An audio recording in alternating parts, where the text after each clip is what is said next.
Look out, here comes the biggest Bond of all. We are the Spy-Fi guys, and this is Thunderball. Welcome to the Spy-Fi guys. So I apologize to the universe for that. Yes. Wow.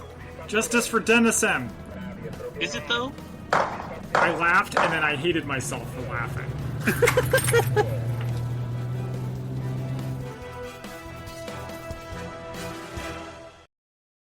Hello and welcome back to the Spy-Fi Guys, where we cover spy facts, spy fiction, and everything in between. I'm Zach. And I'm Christian. And today we are back with, I think, the final installment of our James Bond mini-arc. And we've brought on a guest just for this one. Yeah, so this is our Global James Bond Day special episode.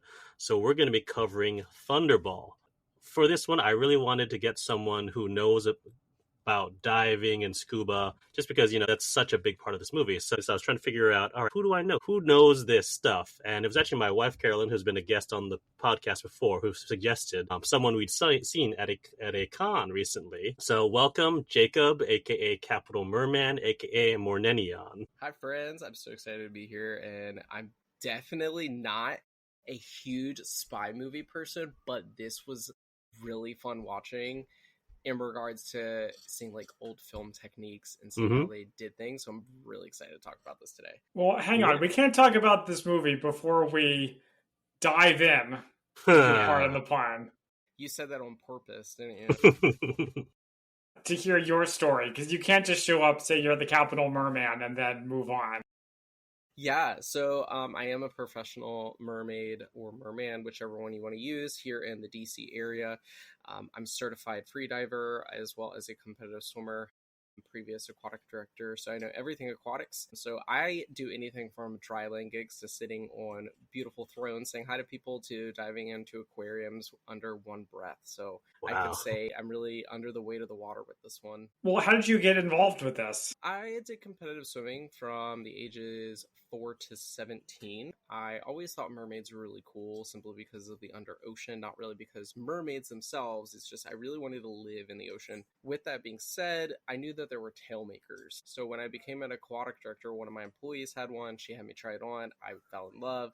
She convinced me to get my own. And then actually a few months later, after getting my own, I actually met the guy that makes them. And it's been kind of history ever since. Is that Mertailor? Yeah, Mertailor, nice. Owned by Eric. Eric is wonderful, but I represent his company now, so I model and I also inform people on products, because with swimming, there's a big safety aspects that go into that to help represent that company and make sure people know how to live their childhood dreams safely and to the fullest extent. Very cool. And so the panel me and my wife saw you in was at Once Upon a Con, where you had a mermaid panel, and yeah. I was like, he looks really familiar, and I'm trying to figure out, was he in the Netflix show? And then I realized you had it playing in the background of your panels. Yeah. He's definitely in there. Yeah. No, so I was in Burn People from Netflix. That was such an interesting thing to film. It was a lot of fun being in front of the camera. What's really funny is when you're watching movies, TV shows, or even reality TV, I can really put myself in that person's shoes because I know what these cameras look like. I know what the directors look like. I know what they're telling them. So yeah, no, I was on the Netflix documentary. Yeah. Zach, have you and Guru seen that? And what is this Netflix documentary for those of us who are not informed? It's called Mer People, and it's about the mermaiding community. Yeah. I have not seen that. But I did have one final question, unless Christian has more, which is how often do people quote Zoolander at you? All the time. Oh my gosh. Out of everything that they're going to quote me, I thought it would be like Little Mermaid or be Splash. No, it's just because I'm a guy. That Zoolander quote comes out all the time. I didn't even think about that. No. You didn't? Come on, Christian. No, I've only seen Zoolander like maybe once or twice, so it's not top of mind for me. All of the time. Even one of my best friends who I hang out with weekly, like, has a tendency to be out in public and will scream it even though he's standing next to me. Right. But yeah, you should definitely watch that Netflix documentary. I talk about the mermaid industry being spokes of a wheel. And that documentary talks about most of those areas of our industry. So you should definitely watch it if you're interested. It's more than just somebody that wants to put on a tail and wear glitter and makeup. It actually goes into the struggles of everything. Yeah, I thought it was a really interesting documentary, and so did my wife. You might say that in this job you need to swim against the tide. Oh, okay. How many of those do you got, Zach? Yeah, you're for sure definitely right. Thank you. See, he matches my energy, Christian. Great. Finally, Awesome. a guest who appreciates me. Hey. All right. With that, thanks for giving us your background. And shall we go into this? I struggled with not saying dive into this because Zach already did. You can dip your toe into it instead. Oh, wow. Oh my gosh, wow. Plot synopsis. All right, so let's get started here. So as always, we start with our poetry synopses for Thunderball. Jacob, as our guest, did you happen to bring one or two? I did not. I have more questions than I could about this movie than I could write about poetry. I'll tell you that. All right, so I'll start. As always, we have our haiku and limerick. And as always, the spoilers for this movie from 1965 begin right now. So if you haven't seen it yet, here's your chance to... Wait, I had something. To climb on the ladder? Okay, anyway. No. Wow, you're really making a splash with these jokes. I guess here's the haiku. Swim with sea turtle. Can't tell dark-haired women apart. Junkanu escape. That part right there. Mm-hmm. Dude, there were so many times where I was like, wait, is that the same person? Wasn't she just over there? Yes. Yes. It's really only one scene that jumps out in my memory with that. Okay. I'm very, very curious about this. Okay. All right. I like it. And then here is the limerick. Largo parks wherever he wants, but he's easily flustered by taunts. He's got a kept miss. Turns out she's a sis. He picked the wrong girl for his jaunts. All right. That was good. Yep. Nice. And then here is the IMDb plot summary. James Bond heads to the Bahamas to recover 2 nuclear warheads stolen by SPECTRE agent Emilio Largo in an international extortion scheme. All right. So let's dive. I almost said it again.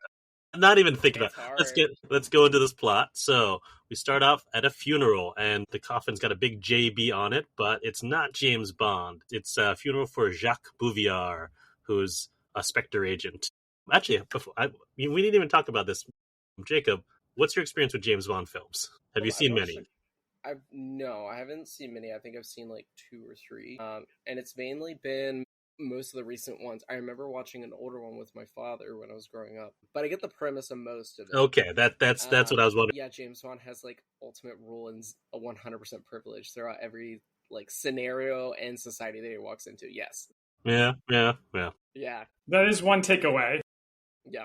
So but we find out that Jacques Bouvier, who's supposedly in the coffin, is not actually dead, but he's disguised as his own widow, and Bond finds him, the widow. They have a nice big fight, and then he escapes via jetpack. Yes, this is the one with the jetpack. And I like that... Where did that come from?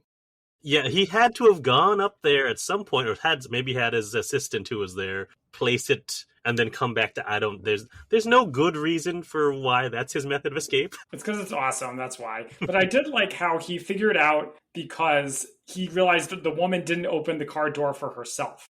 They did open it. Oh, no, you're right. That's they did. right. They, yes, it's double negative. It threw me. Yeah. Yeah. So it's some nice detective work. Mm-hmm.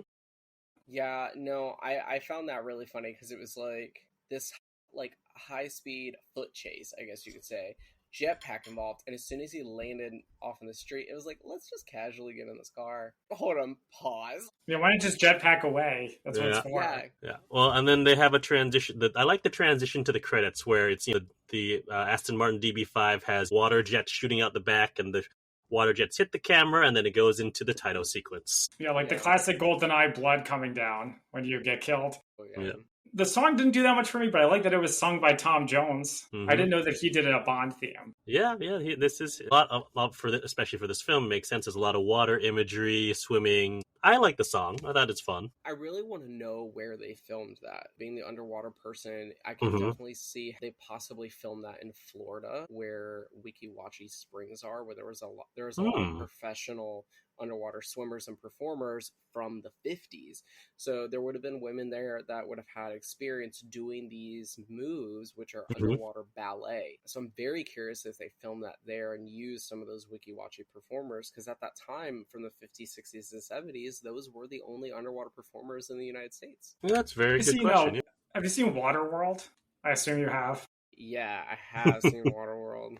Didn't they build a big tank for that and just filmed everything in the tank? They did, yes. So I wonder if that's the case here.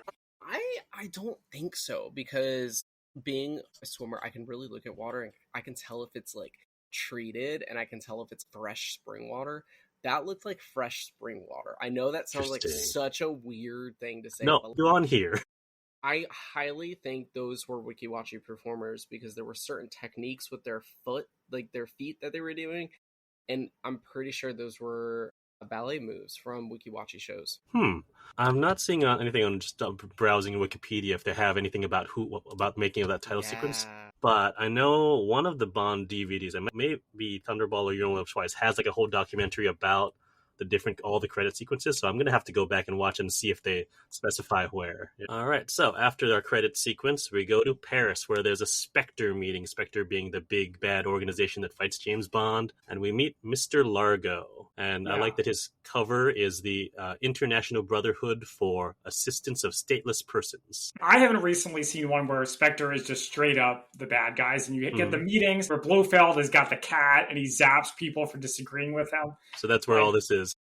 It was just nice. It was just a nice throwback to a more simpler time. I mean, this is to show that people that have cats have ultimate power. Just saying. I always had a fan theory that the cat was the one that was running the whole thing. That's funny. What I found really cool is that they all addressed each other with numbers, and it was like a way to like really show distrust even in your own organization. Like, okay. And this whole sequence is where Austin Powers gets a lot of stuff from. Yeah, that's true. I was ready for Austin Powers to pop out 100%. I mean, right up with the bad guy that has the eye patch. Oh yeah, and who's his number 2. But I mean, also the shock chair, and their whole plan is ransom the world with stolen nukes, which is exactly what they make fun of in Austin Powers. He says they come up with all these ideas. Oh, let's make a hole in the ozone layer. Oh, that already happened. Let's just do what we usually do: steal some nukes and ransom the world. Correct. So the next part of this plot is we have Largo says that part of his plan is that he has an agent called Count Lippe, who is preparing part of the plan at a nearby a health clinic nearby the NATO air base. And it just so happens James Bond's at that same clinic. Which is absurd. I'm just going to say that. It's absurd that Bond just happens to be in the same hospital that the whole plot of the movie hinges on. And they don't even need it to hinge on it. Yeah. They do kind of need to have that interaction happen for one reason only. And we'll get to it.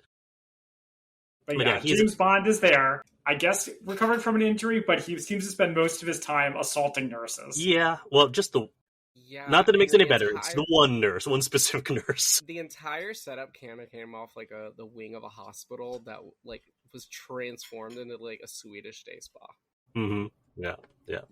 I mean, they even got the stretching machine, and they have a guy in the Turkish bath later. Mm-hmm. Yeah. But something I want to point out that I was thinking about was there's a lot of underwater scenes, but they used water in almost every scene. If you really think about water coming out of the water. In this clinic, there's steam rooms, and that's how they killed someone. There's a pool sequence. There's ocean sequences. Water has the theme of mystery, danger, as well as safety, because they're able to get to places safest, hide things. Water has a huge theme in this show or this movie more than you would think, than just like underwater scenes. I didn't put it that way, but that's a great Told you I watched that movie and I made notes. Let's just study this in English class. Yeah. So Bond meets Count Lippe, notices he has a tattoo that looks like a tongue symbol, and then he investigates the room next to him, and there's like a man who's all bandaged up. So was anyone else confused by this part when Lippe switches with the guy? Like, who was the first guy with the bandaged face? So exactly, the first guy with the bandage, his face is what was his name? Angelo. Yeah, no, that entire scene started the entire series of me being absolutely confused. All right. Because I couldn't figure out who was who at this point. Well, I'm one of those people like, oh, is that the guy with the eye patch? His face is covered. Like, maybe that's him. And he's like I was reading too hard into it as well as being confused, and I was making it worse for myself. So the main overthinking it. Yeah. Yes. So the main idea is they have Domino's brother, Domino, who we'll meet later, is a pilot for NATO, and they have the guy who's bandaged, who's got plastic surgery to replace him, to look exactly like him and replace him. Correct. Yeah. Yes, I figured that out eventually. So, and then, like you said, in between that, Bond sexually assaults the nurse. Correct. It's bad. It's quite bad, twice. Uh, So also, I notice here, the movie very much takes its time. Now, Mhm. people say, and I'm inclined to agree, that James Bond movies age very well. They don't feel like they were made 60 years ago, mhm. but this one does feel a little bit more like it's from the 60s. This one definitely takes its Yeah. time. Not only with the fact that there are some social things that would definitely not pass in film No. today, but also with these underwater sequences, which we'll get to. I was like, that would never happen on a film set. That would never happen regardless. There was some definite red flags where I was like, wow, this Safety. movie's old. Oh yeah. So Bond gets strapped into that spine stretcher, and then someone turns it up to 11 or to maximum, and he's almost killed on it, supposedly. Yeah, it was very silly. If you haven't, why not just walk up to him and shoot him? To make it look like an accident. Well, and then later, there's a guy in the Turkish bath, and Christian, I need you to explain this to me. Yeah. First of all, who was that guy? Second of all, Go ahead. yes. That was Count Lippy, the one who he met, who had the tattoo, and who's the person who turned it up. I thought Count Lippy was the guy disguised as the other guy. No. Count Lippy is the guy who's orchestrating all this. Angelo is the guy who's bandaged. I know. Goodness. There's a lot of white dudes. That's true. But okay, so Yeah. he put the thing into the Turkish bath, and then does Count Lippy die? I don't think so. He's like I stuck think in he it, just and then gets the scene overheated. ends. Yeah, okay. He gets mildly annoyed. Yeah. Okay.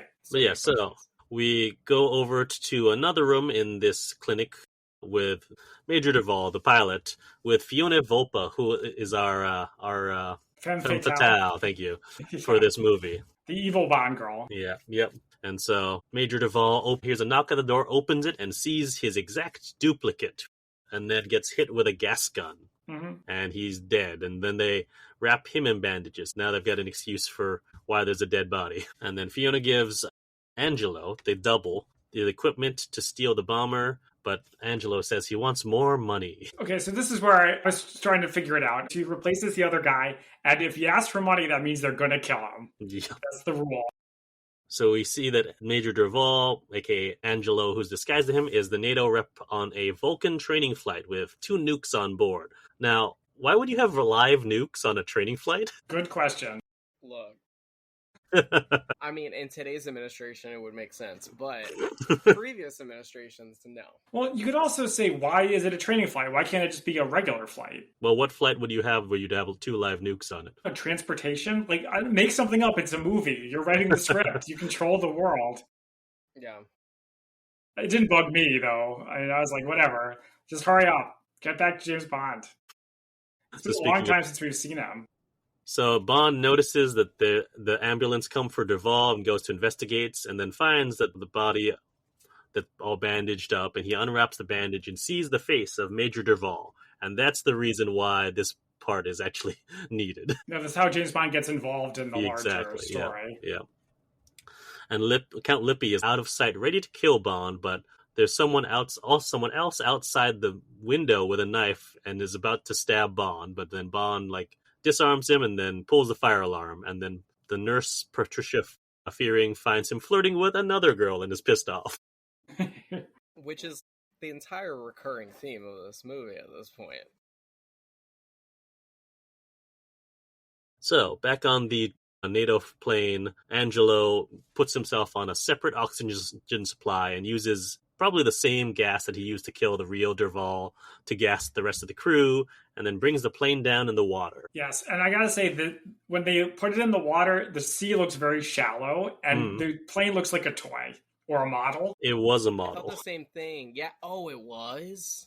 Yeah. I mean, like Star Wars, you can have a model that looks real. This did not look real. It looked like a model. Part of the problem, I think, is because, and I watched a few YouTube videos about special effects and water doesn't scale right. Like if you have a model of something big, bubbles. Exactly. Bubbles?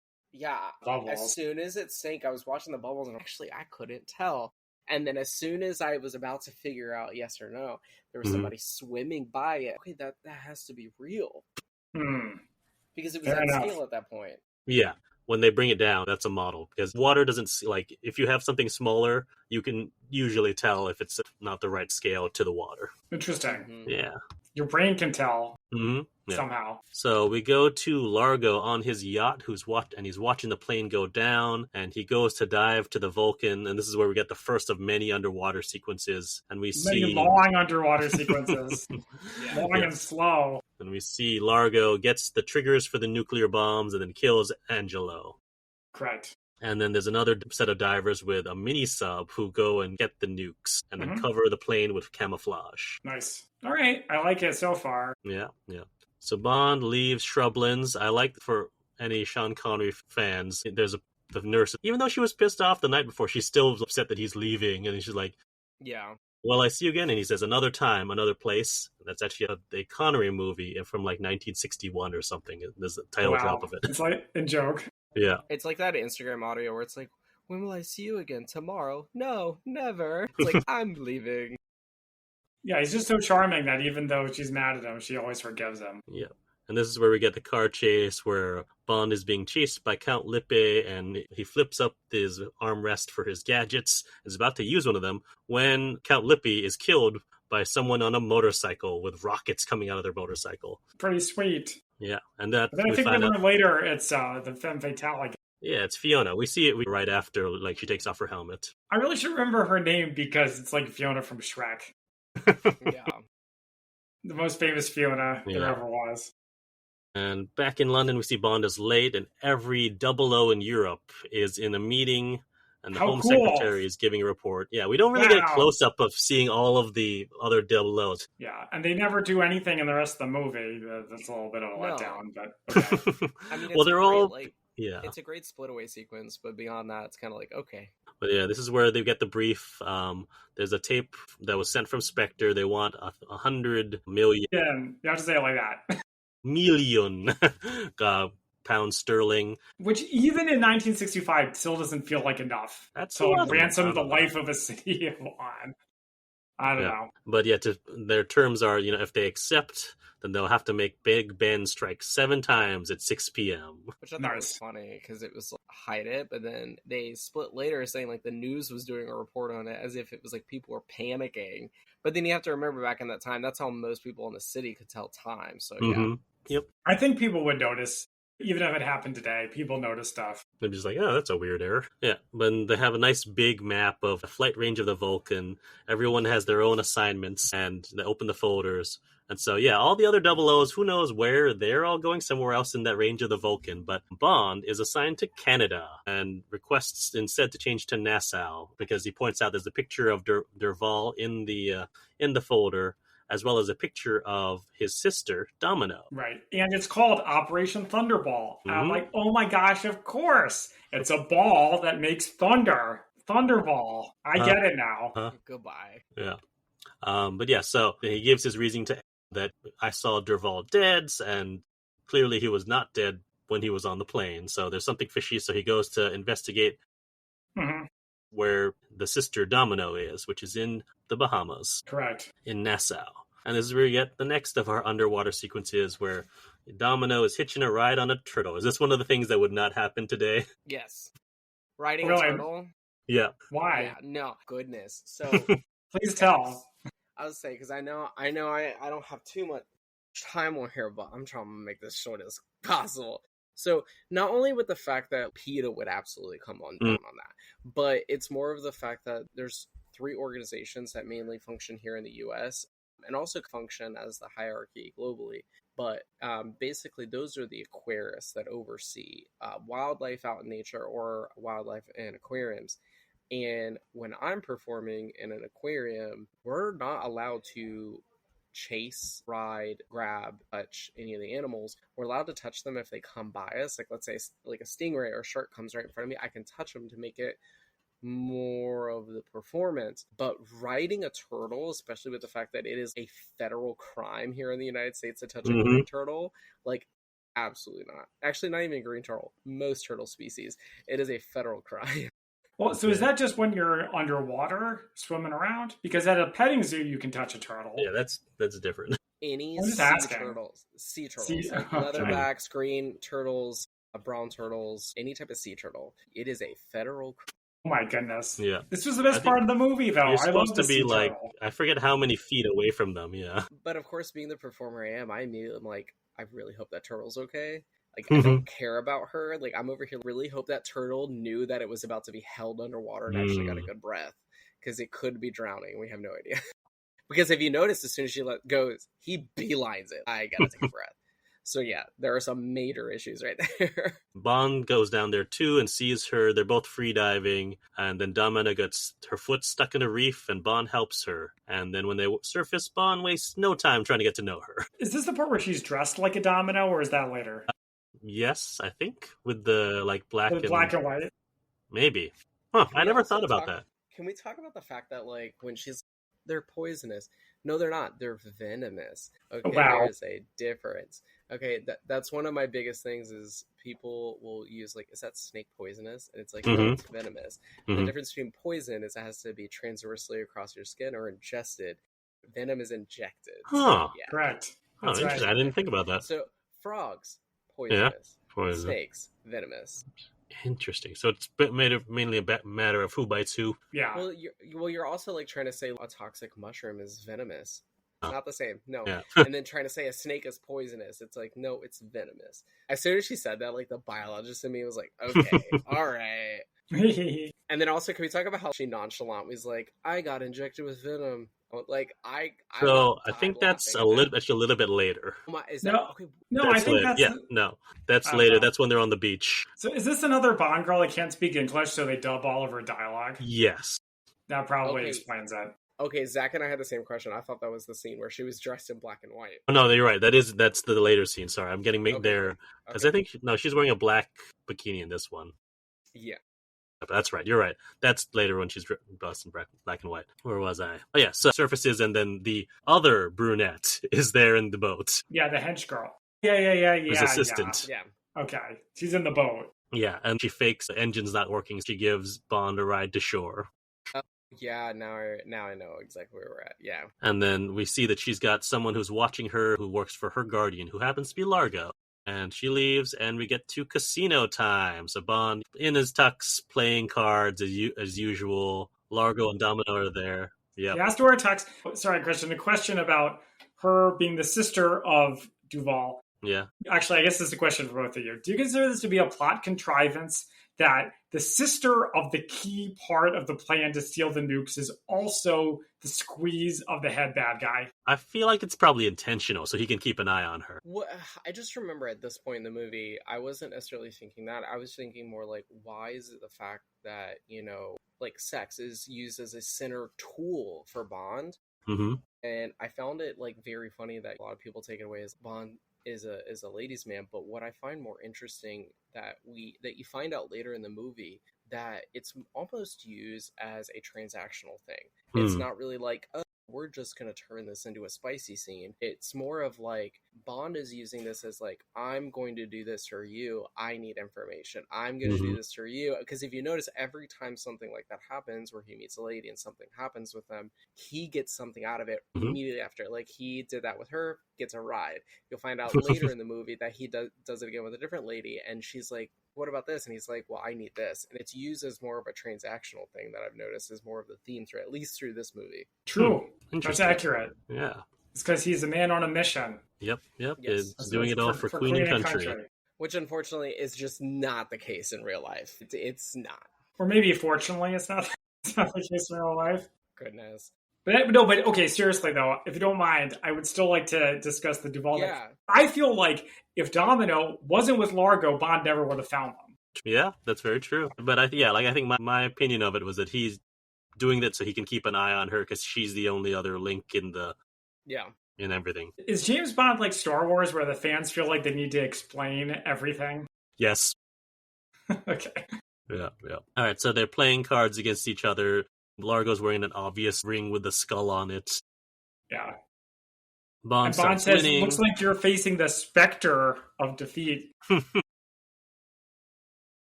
Yeah. Chris, did you like that they were playing Baccarat again? Chemin de Fer, not Baccarat. Yeah, I think you corrected me about that last time. It came up. Yeah, but it's interesting. It's like a game that no one really knows how to play. So it's just except for you. I only barely know how to play it. Still more than most people. Bond is winning, but he's past the shoot because he wants to go buy Domino a drink. We find out that she's Largo's mistress, and Bond is trying to get more intel, finds out if they're staying aboard tonight, and then Bond gets invited to visit Palmyra, the Largo's house on the island. And we see someone behind Bond wearing sunglasses at night. Is that Felix? That is Felix. Yay. We go back to his room. Bond is suspicious. He enters the connecting room instead, and we see that Paul is not around, but I like he has a hidden tape recorder inside a book, and he hears a scuffle on the recording, so he goes to get his gun, and there's someone at the door, and it's Felix, and he punches him before he says 007. Yeah, that's right. But there's someone who is in the shower, and Again, it's a goon. Another thing It's about true, water. Yeah, that's very true. Yeah. Almost every death scene involves water. He uses hot water on the guy. Yeah, spray him. Yeah. It's a very effective shower. It gets hot right away. Yeah, that's true. Oh, this is where we have the shark kill as well. The first shark kill. The goon goes back to Largo, and Largo feeds him to the sharks. Again, this is parodied in Austin Powers, but this is classic James Bond. I liked it. Yep. Now Bond goes to see Q, and this is the first time we see Q out in the field giving him his gadgets. He got a Geiger counter that's hidden in a watch. We've got a underwater infrared camera, and as well as a flare. And I like the little rebreather that lasts, I think it was 2 minutes, 5 minutes, somewhere around there. 4 minutes. Yeah. 4 minutes. He uses it for longer than 4 minutes later, right? We were all going to say that. Which I found funny because for underwater scenes, especially now with normal movies, is the fact that you actually have to use professional free divers as stunt doubles, and usually most of their breath holds are anywhere between 4 to 8 minutes. So I think it's funny back then because of knowledge on aquatics. That was their 4 minutes. Whoa. And it's like now people are doing it. Yeah, people are doing it in one breath. So yeah. I mean, was that Tom Cruise? He held it for 6 minutes or something in one of the Mission Impossibles? Yeah. Yeah. There's also in this Q scene, I don't know if you guys noticed that there's a weird cut where Q is bending down and it cuts and he's going up. I did not notice that. No. Yeah, look for it again. I thought it was interesting. And the other gadget he gives her is like a homing signal pill that's radioactive. Yeah. What at times. So this is the first time I noticed it, and we see it later in the movie. This is the first example of a wipe transition. Like in Star Wars. Like in Star Wars, but I don't think I've seen it in James Bond before. Yeah, there's or not after. really many of those. Yeah, that's interesting. That's really cool. I didn't know that. You might say it's like a wave. Lord, you encouraged me. He's barely got his feet wet with these jokes. No. All right, so Bond goes to dive to get a better look at the Disco Volante, and another diver spots him, and they sound the alarm. Bond is taking some underwater photos, and they drop grenades in the water. This is great. It's like depth charges. Yeah. Bat depth charges. Yeah. And Bond manages to get away and get ashore and hitches a ride with a passing car, which happens to be driven by Fiona. And she drives very fast, and it makes Bond nervous. I also like in this part, he's basically wearing booty shorts. Did you guys notice this? Yes, like white booty shorts. I found that amusing. So I also want to say very quickly that this movie gave me some nostalgia. Jacob, I often like to joke that I don't remember a lot of these Bond movies that we covered, but this one did, because I remember I had in joke with my siblings where we would say Largo and the Disco Volante. Okay. That's it. That's the whole joke. That's the whole joke. Funny. We just repeat that. All right. It sounds like a really bad villain's getaway quote. Largo. So anyway, so she drives fast and scares him, but then nothing happens. Yeah. And it turns out they're staying in the same hotel. What a coincidence. Yeah, another one of those. Yeah. But can we also talk about the fact that he gave her a ride and what happens immediately after? Good point. Yeah. Wait, she gave him a ride, you mean? Yeah. Yeah. And the thing is, it's always transactional, which I just find it funny because it kind of does this subconscious power play that, unfortunately now at times is not really a good thing, but a can use your intimate interaction with a lady as a transactional thing. And I just think it's funny that it's used 5 times in this movie because and people don't realize that. And I think that's the reason why they walk away thinking Bond's a man. Do you understand why you think that? And it's until you start realizing that he's using it as transactional thing every time. That's why. Interesting. Good point. So Bond develops the photos, then they see an underwater hatch on the Disco Volante, and Felix and Bond go searching for the wreck of the Vulcan, and they give the stats for how fast or how far the Disco Volante could go for over one night, and it's nowhere near. So they go through that entire range and don't find anything. And then we see Largo and Fiona back at Palmyra at the house, skeet shooting and discussing Bond. And Fiona wants to be the one who kills Bond. Yeah, but she says it makes sense. They don't kill him because the UK government would figure out they were there, which finally a James Bond movie explains why they don't just kill James Bond as soon as they find him. And I know it's been happening in more than one movie, but yeah. Interesting. I didn't think about that. But yeah, so Bond still in the helicopter with Felix, flies past Palmyra and sees like the pool that they have just for sharks. Mm-hmm. He's like, oh boy, I know I'm going in there sooner or later. Yeah. So Bond arrives back at Palmyra because he was invited. He sees Domino in the pool, and then Bond hints that he saw Fiona there. Largo gives Bond a tour. They do some skeet shooting, see the sharks. There's some toxic masculinity with the gun. Yep. Is this the one where he's like, oh, that gun's built for a lady? Yep. Yeah. That was my favorite quote, because the thing is, it's a double-layered insult. First off, he's saying your gun is stupid. Mm-hmm. And then he's saying, no, I don't know a lot about guns, I know a lot about women, implying that the other guy doesn't know anything about women. So I was living for that. That was great. Yeah. Ooh, that's a good point. Yeah. Really good point. Mm-hmm. And so, he sees the shark pool too, asks a bit about the Disco Volante, and then Largo invites Bond to the Junkanoo, which is like their little Mardi Gras. I was also very amused. I watched this with my wife and I can tell her all of her takes, but we were amused. There's a part where Domino says, "Let me get changed," and she changes from one bathing suit into another bathing suit. Didn't notice that. Oh, that's funny. Yeah.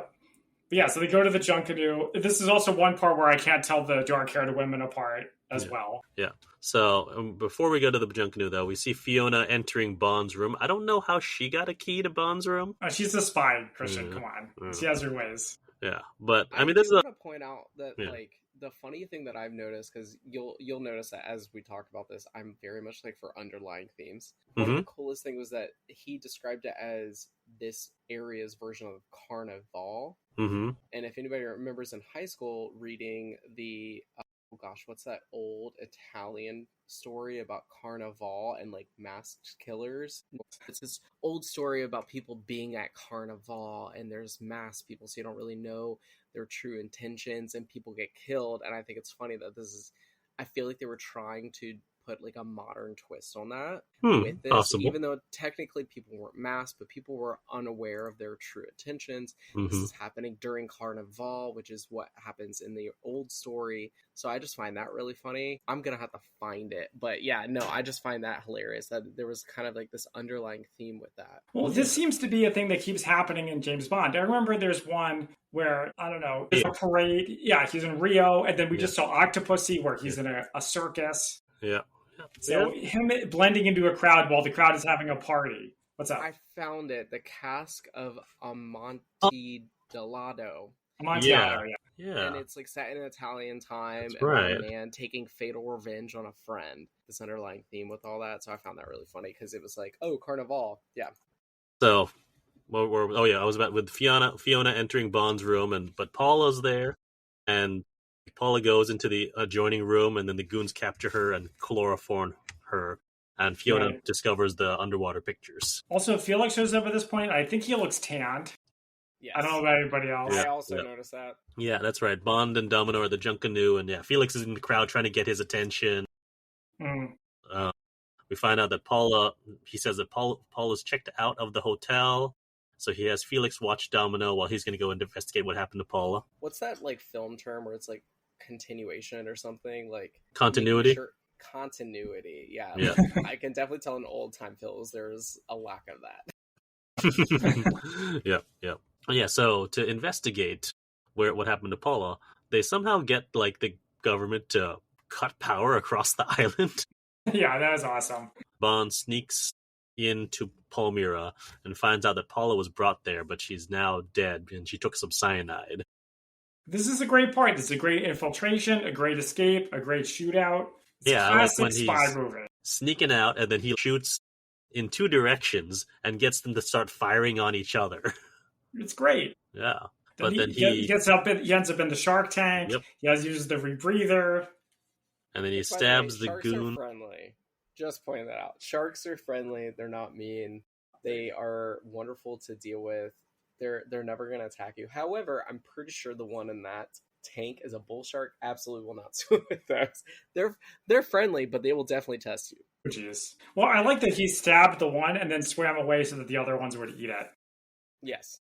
I also like when he opens the thing and the sharks just swim by and he lets them go by. So I got a behind the scenes info for that. So there was supposed to be a glass section that would separate Connery from the actual sharks. I don't remember why, but it was taken out. And so when he sees one go past him and he has a look of shock, that is real shock on Connery's face. I'd be shocked too. I've swam with wild sharks. I've swam with wild reef sharks and wild black tips. I swear they're really nice, but I'll never touch a bull shark. I'll tell you that. Advice for anyone. No. Yeah, so Bond escapes and then goes back to his hotel where he finds Fiona in the bath. They're really getting a lot of mileage out of this nice hotel room set. They Right? used a lot. Yeah, and so she asks him to hand her something to put on, and he gives her a pair of shoes. Again, classic James Bond. And like as he's doing so, he notices the Spectre ring on the counter, and then they have sex, and Bond is trying to get transactional. He's trying to get info out of her, but he is unsuccessful. And here comes the sudden but obvious betrayal. Mm-hmm. Yeah, they're getting ready to go back to the Junkanoo. Bond opens the door, and Largo's goons are there, and Fiona has a gun on him. Yeah, And this is where he This is also where she Flames. calls him out for all of his seducing tropes. Exactly. It's like I have in my notes. It's a pointed reference to how he got Pussy Galore in Goldfinger to change sides by sleeping with her. But it didn't work with Fiona. Great. Yeah. So they bring Bond in a car. There's a drunk guy who's like coming up to them asking them for money. And he uses the drunk guy's booze and Fiona's lighter to like cause a little, explosion and escape. Again, though, this scene, search for him just goes on for so long. It so is very, long, very long. yeah. They start shooting at him towards the crowd, and nobody in the crowd turns around. No, but they somehow nick him or something, because now he's like, I like the idea that they have here where it's, they're going to track him by like the blood that's out of a wound in his leg. But, Again, they... But can I point out that's a water-based It's liquid, theme. yeah, it's water. No, yeah. not even because of that, because if you think about it, there's a lot of shark themes. Shark track their prey by blood. That's There's true. So many themes. You were getting some... Okay, I thought that was a themes stretch, out here. but following the blood trail, okay. I'm with you on that one. I see it. Sharks, because that's their like thing, and technically, if you think about it, they're an entire group of sharks, not just their pets. Yeah, interesting. Hunting pack. Yeah. So Bond gets away to this club called the Kiss Kiss Club, and the goons follow him. And then Bond gets a human shield by this random woman he asked to dance. Yep, that's spy life. And then Fiona cuts in, and they're dancing. And the goon goes behind like the stage pipe and drape with a gun, and uses like the bongos of the band playing to cover the sound of the gunshot. And as soon as the gunshot happens, Bond turns Fiona, and she's shot instead of him. Yeah. Nobody figures it out. He puts her down, and then he says, "Sorry about my friend, she's just dead." Why didn't he say she's dead tired? He could have beaten Arnold Schwarzenegger to that 20 years earlier. But can we talk about like the amount of blood that didn't come out of her back? Right? It's like he moves his fingers, and there's a little blood that trickled out. So like, did they shoot between his fingers? I figured it's just extremely low-speed ammunition. She's in a corset, so everything is compacted in. There you go. Is that a reference? Didn't that happen in real life? Is that a reference? No idea. I think you're thinking about the Sherlock episode. Maybe. Yeah, where it's like the belt that's what is it? The long spear on the belt loop, and he doesn't feel it because it's all so closely tied. No. I was thinking of a woman who's wearing a corset who gets like stabbed or something, and the corset like keeps her guts together. I mean, it's entirely possible that's in a movie or a story too, but that interesting. Florida newspaper. Did you read about that? I'll look it up later. Well, the Brits and NATO are making plans to pay up, and they don't have much faith in 007, but M does, and he's still trying to tells them to back him. And then, so Bond and Felix continue to search for the Vulcan in the chopper. They check the Golden Grotto, which has a lot of sharks, and then Felix shoots a shark to keep the others occupied. It looks like they really shot a shark here. They did. Unfortunately, they did. That is not a fake shark. I don't know in what means they actually had a live shark and killed it, or had a dead shark that was already dead at a fish market. But yes, that is Oh a my real goodness. shark. Yeah, Oof. no. Yeah. That's I'm pretty crazy. sure that was a lemon shark, so those are very common. They're not really endangered, Mhm. but that's still bad. Yeah. Peter. I mean, like they had animal protection back then. It's not like they didn't have anything. So I don't know how they got away with it. Shark protection didn't really start coming out until the 80s. People Oh, didn't really really? care. Yeah, people didn't really care about the ocean until like about these late 70s. Have you ever swam in the Bahamas? Me, yeah. So Yeah. that's when I swam with real reef sharks and black tips. Oh, cool. Yeah, we decided to do a shark excursion, and I did it with my sister, who also did swimming with me, and we decided to swim with some sharks. And the funny thing is, they take like 30 of you out there. Everybody's wearing a life jacket, and I'm the only one that looks at the captain. I go, "Do I have to wear this?" And he goes, "No, we just give it to people. People don't realize they don't have to wear that." I take my life jacket off because I have a GoPro, and I'm diving down like 20 feet, and everybody's out at the surface like, "Yo, this dude's crazy." My sister's in the background like, "That's my brother." But yeah, no, sharks are really, really nice. They actually just want to stay away from you. They don't really care. Interesting. Okay. Yeah. Cool. That makes sense. Well, my wife wanted to know in this part, why aren't the sharks attacking James Bond? I want him to fight a shark. Because all these sharks are swimming right by him, and they don't even react. Well, they're distracted by the blood in the water. I will tell you, I've seen a shark frenzy in person. They do go full black-eyed, absolutely crazy. They hyper-fixate on the area where all the other sharks are. So it would make sense that if technically you threw dead fish or something in, you could swim out the other side. Wow. I don't know how successful it would be, but it would work maybe. Yeah. All right. So we are. Oh yes. So Bond does find the wreckage of the Vulcan and sees Angelo's body, takes his dog tags and his watch, but sees that the bombs aren't on board and they could be on the Disco Volante. So he goes to find Domino in the same diving spot where they first met. This is the bar with the venomous spike. Yes, but first, well, they've got tanks on this time, and two, they have underwater sex, and then the bubbles burst up. The bubbles, that's crazy. Yep. First off, can we talk about how quick it was? Second off, again, when they surface, there's transactional information going on. It happens every time. And I also want to point out, if something venomous stabs me in my foot in the ocean, nothing in the ocean is mild. It is extreme. So can we talk about the fact, a stab just me, a little, it's poisonous. It's like, all right, girl. That deserves a Razzie for worst acting. I agree. She did not seem scared. I was literally watching the movie and I was like, who directed this? And went, yep, that was it. That was the cut. Like, no, it wasn't. that's the right take. We're done. Yeah. So that's Bond pulls out the spine with his teeth. Makes no mention of sucking out the poison that could be in there, or the venom that could be in there for that. But he does do it. You see him do it. Oh, okay. Yeah, he just doesn't talk about it. Yeah. And then he tells Domino that her brother is dead and shows her the dog tags and the watch and wants her help. And this is where one of the goons, Vargas, is hiding in the trees. Bond gives Domino a Geiger counter that's hidden in a camera and then shoots Vargas with a harpoon gun. That's right. Says, I think he got the point. Great poster, I think. But sub-theme, what do you kill sharks with? With a harpoon gun, yeah. I'm just saying. I'm not saying I'm onto something, but I'm not saying I'm wrong. I think you are definitely onto something. This is also the part I mentioned this before, where she is dressed like the Domino. That's in my notes. I've never thought about that, but the black and white, yeah, that makes sense. Oh, yeah, so the next part we have more swimming, more henchmen underwater. My wife says the lady finally decided to wear some clothes about Domino. Yes.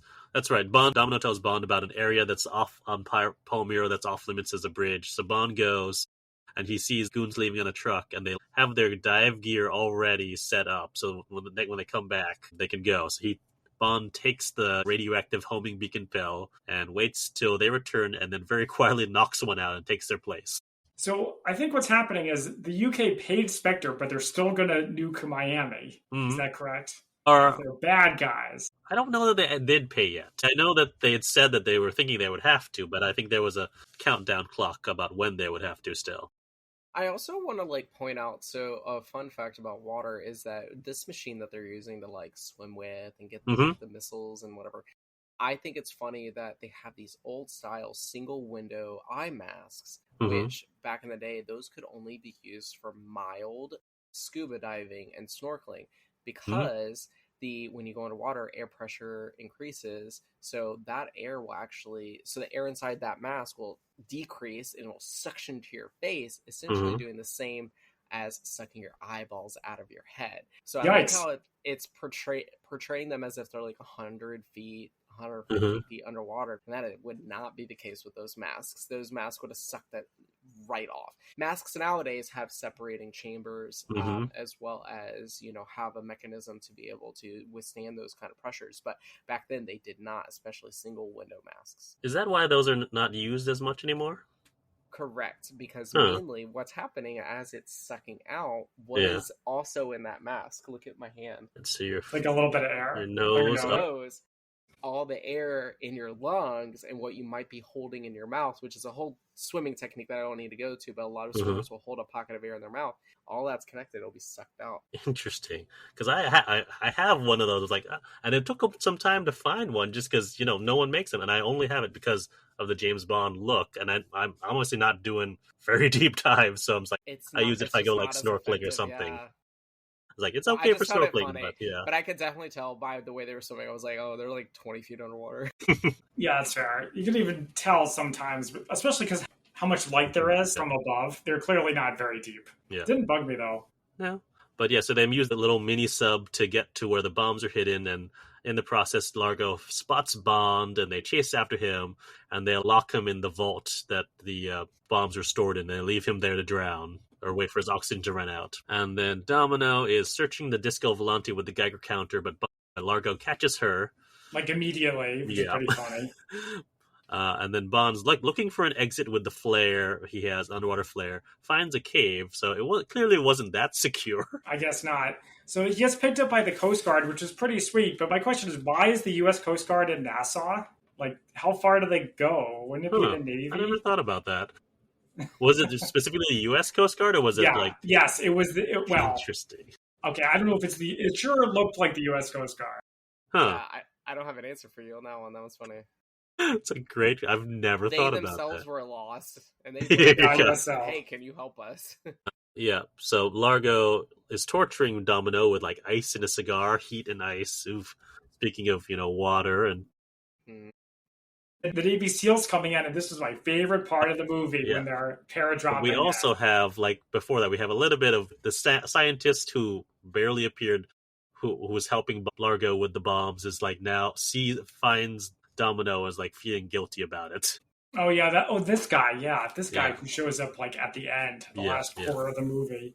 Bond tells Felix the target is Miami, and the bombs are being transferred from the Disco Volante, and then all the people in orange wetsuits parachuting into the water near the Disco Volante.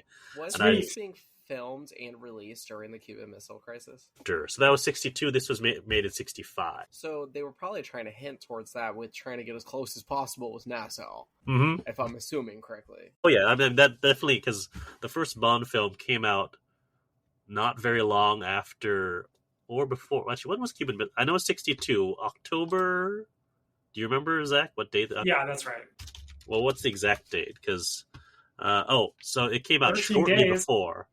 That's right. Yeah, Cuban Missile Crisis is October 16 to 28. First James Bond film came out on October 5th. So it was right before. But there's definitely that air of that. But yeah, so I like that they're color coordinated. So you know who's the good guys and the bad guys. The good guys are wearing orange wetsuits. The bad guys are in black wetsuits. Later, when they're on the Disco Volante, the henchmen are wearing T-shirts that say Disco Volante on it. It looks like something out of Batman, the old TV series with Adam West. It looks like a family cruise where all the family wore those T-shirts. No, my gosh, I never thought. So they do sell those shirts on, like, the 007 store. They do? That's hilarious. Yeah, so there's a big, slow underwater Very fight. slow. With harpoon guns and knives. Like, so many good guys die, it's very upsetting. It's very scary. It feels like you're in a war. James Bond loses his tank, and the rebreather works for, like, 15. And he also has, like, that super tank on him that, like, lets him swim really fast, and he's, like, helping out all the commandos and pulling masks and cutting tubes of the bad guys. Well, this is actually where my notes end, because I think this is the last underwater scene, I'm pretty sure. So what I found really, really nice was because this is before professional stunt doubles. Like, this is before stunt double academies type of deal. underwater fight scenes were not really a thing. So what's really cool is that they probably made up a lot of these fights on a whim, and this is really what an underwater fight scene would look like. It would be the slow motion floating away type of deal. Nobody's anchored to the bottom and moving fast underwater. So that's what I kind of like about the realism of this, is even though it's kind of like they probably were like filming the scene and like, let's figure out this fight scene, but it's genuine, like, because that's how it would actually look like if it was to happen. Interesting. But that's the last of my notes. There's not too much left. They fight. He gets on the disco volante. It goes super, super fast. Super fast. But yeah, well, I like, so the disco can like separate into two parts. You have the back part, and you have like the hydrofoil. And yeah, so like the Navy or Coast Guard, whoever, are attacking the back part of the shell, and there's all the smoke that covers their escape. And the scientists freeze Domino, and he says that he threw the arming device for the nukes into the sea, so they can't even activate them. And Domino and Largo are fighting for the helm of the ship. Largo and Bond. There you go. And then Largo catches Bond at gunpoint, but then Domino shoots Largo with a harpoon. I feel like there aren't that many Bond movies where someone other than James Bond kills the villain. Yeah. So that's cool. But while this is all going on, they realize that they're going to go right into a bunch of rocks, and they need to jump off the boat. And they are in the water, and a passing plane drops a life raft for Bond and Domino. And Bond starts to unpack the gear. Domino's looking pretty confused. A balloon launches up from the raft, and Bond attaches the cables to his back. And this is Skyhook, which was a way of getting commandos in and out of areas. I thought for sure he was going to make out in the raft at the end of the movie. That's a Bond stereotype. No, they're just making out in the air from the raft. I don't think it shows them making out in the air. I think that's just your fan theory or whatever. Yeah, but with that, our movie ends. Spy fact versus spy fiction. Yeah. All right. So now it's time for our spy fact versus fiction.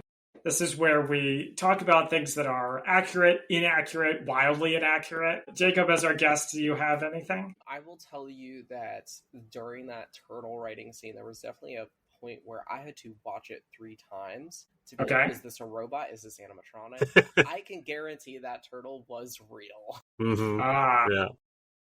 That was my biggest thing, was like animatronics nowadays, that probably, because if you actually look at it, the turtle wasn't moving its flippers too much. And then right at the end, when it decided to swim up to the top, that's when it was like, that's real. Yeah. All right, I'll go next. So, like many James Bond movies, this is based on a book. Now, there's a whole big thing about the rights to this book and the reason why this has a different producer than the other Bond films. And maybe we'll save that from Microdot. But if you are interested in that, there's a great book called The Battle for Bond by Robert Sellers, which is all about the lawsuit for the rights of this book and how it got made into a movie. The main difference is, within the book and the movie, is that there's no look-alike for Domino's brother. There's not the like doubles thing.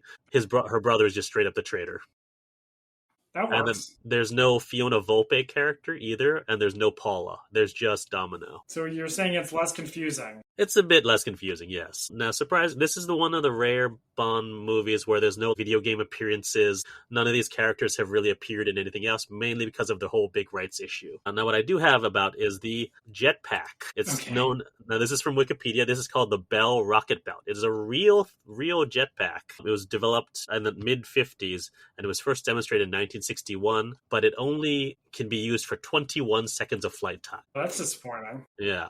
Now, they used to have one on display out at the National Air and Space Museum Annex at Udvar Hazy. I don't think it is on display any longer, though, but it's still in their archives. And then one of them actually makes an appearance in a big, like, the scene in Die Another Day, where they have a bunch of the old gadgets, and he turns on the jetpack and makes it start. I also have, in the SPECTRE meeting, there was a reference to the Great Train Robbery, which is a real thing that happened in 1963. It was a robbery of 2.61 million pounds from a Royal Mail train traveling from Glasgow to London. Nice. And then, let's see, lastly, the Vulcan, the underwater Vulcan, is actually, or at least the frame of it, is still there in the Bahamas. And you can dive down to it. Yeah. So it was built for the movie? It was built for the movie. They had partially destroyed it, but then left it in the water. You can dive down to it. It's barely recognizable as what it is. You can just see a bunch of pipes and everything, but the general shape, if you see it from above, is still the same. Wow, they didn't pick up their trash. Yeah. Typical. But the model that was used for when they crashed it was actually in the Spy Museum in their Bond in Motion exhibit. So I've got some pictures that we can post on our social media for that. Very nice. I want to see that. Yeah. Okay, I just have a couple of things. So, has there ever been a time in history where divers fought each other underwater? Yes, there's a couple examples. One of the most notable recorded incidents occurred in 1842. Rival British Army divers named Corporal Peter Jones and Private Gervin fought each other underwater while working to salvage the wreck of the Royal George. Involved actual physical blows and dangerous entanglement, nearly killing both of them before they were brought to the surface. Okay. And then also, these are both from Wikipedia, I think. During the siege of Malta in 1565, Maltese divers armed with swords intercepted Turkish swimmers trying to sabotage underwater barricades. So imagine how slow that would have been. Oh, swing. Yeah, that would have been really bad. Yeah. And then finally, the Junkanoo, also John Canoe or John Canoe, is a festival that originated during the period of African chattel slavery in British American colonies. It is practiced most notably in the Bahamas, Jamaica, and Belize, and historically in North Carolina and Miami. Interesting. North Carolina, that's an interesting one. Yeah, it says in many territories observed around the week of Christmas. Those are so does that make this a Christmas movie? I guess you could say that. There's no thing to indicate one way or the other. And historian Stephen Nissenbaum described the festival as it was performed in 19th century North Carolina. It involved a band of black men, generally young, who dressed themselves in ornate and often bizarre costumes. Each band was led by a man who was variously dressed in animal horns, elaborate rags, female disguise, white face, and wearing a gentleman's wig, or simply his Sunday go-to meeting suit. So they would march around, perform dances, and then ask for money in return, though whiskey was an acceptable substitute. And that's all I have for Spy Fact versus Fiction. And I have, well, I guess I'll mention, we mentioned Skyhook at the end, but we actually just talked about Skyhook in our episode on Operation Chromite. So if you want to learn more about Skyhook, listen to that episode and listen to the end where we talk about it there. Favorite quotes. So next we have our favorite quotes from the movie. Jacob, as our guest, would you like to go first? Mine was the whole, like, that gun's built for a woman. I love that one.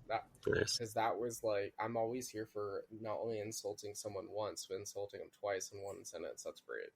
Nice. Double-barreled insult, like you said, like a gun. Yeah, Zach? Okay, I can go. So my wife had a funny comment. In the song Tom Jones sings, he always runs when others walk. And she said, is that because he's always late? That's I like two pilots when they're getting ready to go. One of them says, "What's the flap, Dawson?" I thought that was a cool line. Okay. Speaking of masculine-related insults, there's a part where Bond says to Domino, "You swim like a man." I have no idea what that means. And then finally, he calls Fiona out on the Spectre ring, and she says, "It's a ring I like to wear." Yeah, that's the line that she came up with. All right, so I've got a couple of favorite lines. I like when Bond is being briefed by M, and M asks, "Do you think she's worth going after?" And Bond says, "Well, I wouldn't quite put it that way, sir." Yeah. And I like when on their first meeting, Domino says, "What sharp little eyes you've got." And Bond says, "Wait till you get to my teeth." Yeah, sharks. Yeah, I remember. Yeah, sharks, yeah. Sharks. Yeah. Ratings. So now it is time for our ratings. On a scale of 1 to 10, martinis, 1 being Avengers 1998 level bad, 10 being even better than Mission Impossible Ghost Protocol. How would we rate Thunderball? So Jacob, as our guest, would you like to go first again? I genuinely give it a 6. Okay. Okay. Probably because it was probably great for its time, but now trying to watch it, just the scenes go by so fast. You don't have a moment to breathe. It's like if you look away at the wrong moment, you miss something. There's so many innuendos and hidden facts that it's like you're gonna miss it. So you're saying it was too exciting? Sure. Sorry, I mean sure. Which I do have to unfortunately say I have to go because I look like I'm being called back to my wonderful mermaid event where I might have to swim with some sharks myself. But it was wonderful recording this with you guys. Thanks, you for coming on. Is there anything you want to plug quickly before you go? No, just keep watching, keep listening. You guys definitely have a great thing going, and I'm probably going to be listening to a couple episodes on my ride home tonight. Thanks. And Thank you. we'll make sure we plug your Instagram later. Yeah, since you got to run. Yes. All right. Well, thanks for being here, though. I will catch you guys later. All right. Alrighty. Zach, do you want to do your review next? I was going to tell Jacob to go with the flow, but I decided to let him have one last pun. I let him have the last word because I'm generous like that. Okay, so my ratings. I do my pros and my cons. So my pros, great villain, good setting, the women are hot, the plot is cool, I like a henchman fight, the underwater stuff was pretty fun.